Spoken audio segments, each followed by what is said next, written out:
keeping on the DC train, but moving more towards different department within the behind the scenes section. And that is, we know that David Zaslav, the head of Warner Bros. Discovery, is looking for a quote unquote Kevin Feige type to lead the DC Films division, the future of DC, for their big 10-year plan that they have mapped out. Well, one of the names that they're interested in is the guy that just did TV, Greg Berlanti, who did, for lack of a better term, the Arrowverse. I want to be mad, but I'd be mad if I believed it. And here's why I don't believe it, and the thing I think everyone's kind of overlooking. If David Zaslav liked Greg Berlanti so much with DC, he wouldn't have canceled all of Greg Berlanti's shows on the CW. The Arrowverse is dead. We don't even know if Superman and Lois survived, which it better survive. It was never meant to be in the Arrowverse. It's too good for the Arrowverse because there's competent writing and accurate character portrayals and, art. I hope that stays on HBO Max. If David Zaslav liked Greg Berlanti's work so much with DC characters, don't you think he would have let him continue with DC characters and not, taking the axe of Zaslav to all of his programming? And I know some people were like, well, maybe he took him away from the TV stuff so that he can focus on the movie stuff. Maybe, but I doubt it. But also at the same time, from everything we've heard, I don't think Greg Berlanti wants this position. It's just that he's being considered.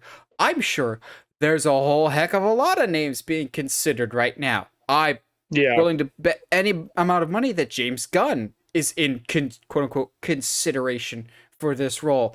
Heck, if they were ballsy enough, if they're looking for a Kevin Feige type, who's to say they wouldn't potentially poach Kevin Feige himself to do it? Which would be crazy. That would be. I know we're gonna stick with the analogies here. That would be like Hulk Hogan NWO level turn of Comic-Con. Kevin Feige gets on stage with a Marvel shirt and hat, just rips the hat off, chucks it into the crowd, and Hulk Hogan rips open his shirt to reveal a big old Superman shirt. I'm like, actually, I'd pay good money for that. That would be fantastic. Or Kevin Feige just randomly showing up at the panel. That's it. That's the reveal. Oof. Damn. That'd be cool though. I agree though. I have not been quiet about my dislike of the Arrowverse. Oliver Queen is not the Oliver Queen from the comics or really any show that we've ever had with him in it. Grant is he's a good actor, sure. I just don't like the Flash show in a lot of ways. We'll see what happens. I don't think he's really in consideration. Something that I just realized, if you look at this picture that's right next to my head, looks like Jay Martinson.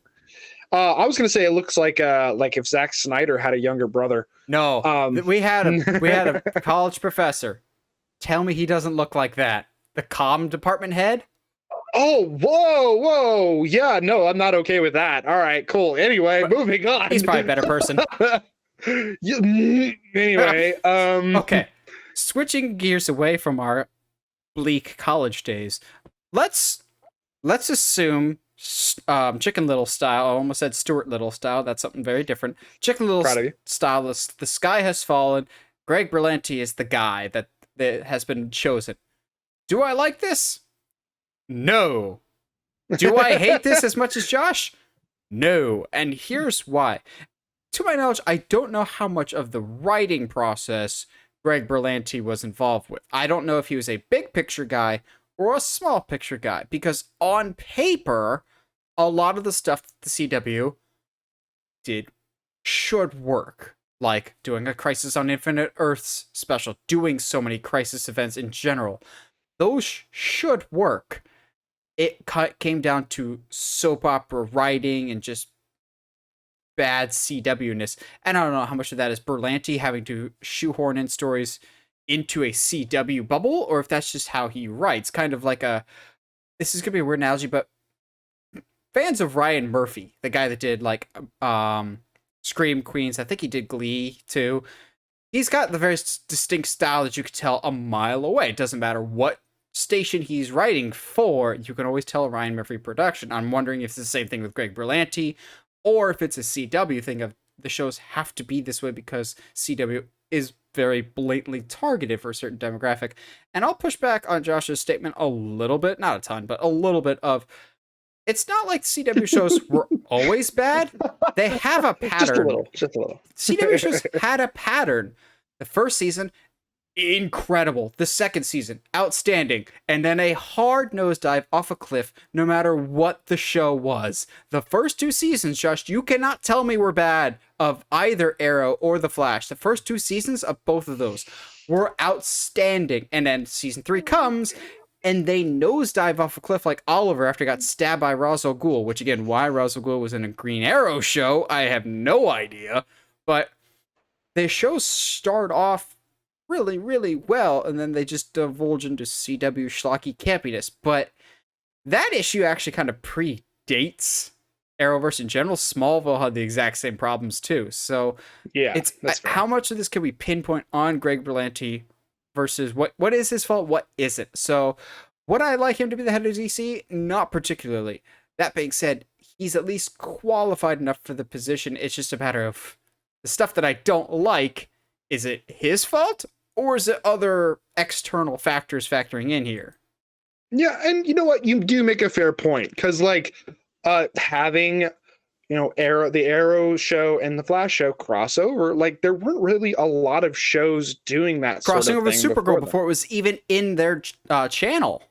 Exactly. And then even like, as much as we don't like it, the what is it, the Heroes of Tomorrow, or Legends of Tomorrow, yeah, Legends of Tomorrow, there's like, on paper that's a cool show.